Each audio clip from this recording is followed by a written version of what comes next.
Dito sa San Juan, Batangas ay may talyer na may hydraulic lifter upang maitaas ang sasakyan. Kaya mas nakikita ng mabuti ang dapat silipin sa ilalim na hindi na kailangan pang gumapang. Kahit ang paggawa ng preno ay di na rin kailangan na lumuhod, kaya nagagawa rin ng mabuti. Bago tayo magpatuloy ay baka pwede makahingi ng inyong pag-follow dito sa Facebook at subscribe naman sa YouTube.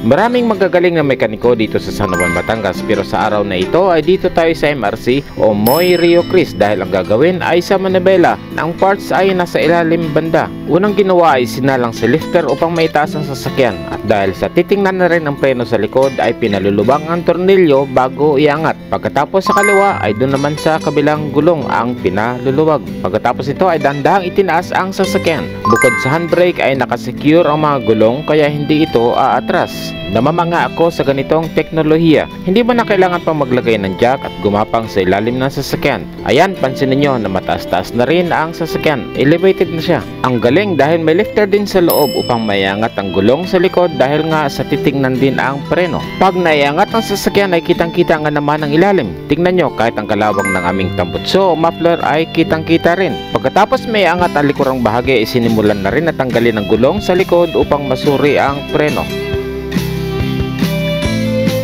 Ipinakita sa akin ang problema na ito pala ay may tagas. Hindi na dapat magtipid kapag preno ang pinag-uusapan. Mas mabuting bago ang ilagay kung kinakailangan.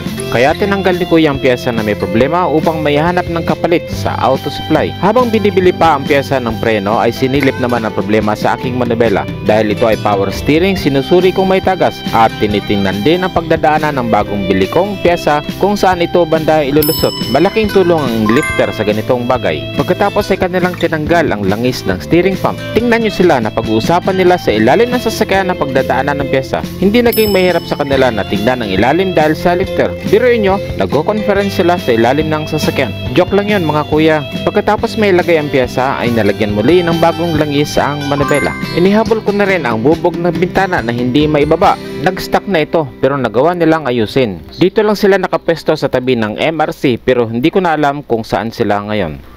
Ibinaba na rin ang lifter pagkatapos magawa ang sasakyan. Dito lang itong MRC sa Barangay Kalit-Kalit, San Juan, Batangas. At higit sa lahat ay hindi sila mahal maningil sa pagpapagawa. Maraming salamat MRC at kay Kamoy. Maraming salamat sa inyong panonood ng video na ito at mahingin naman ng inyong pag-follow sa page na ito at subscribe naman sa YouTube.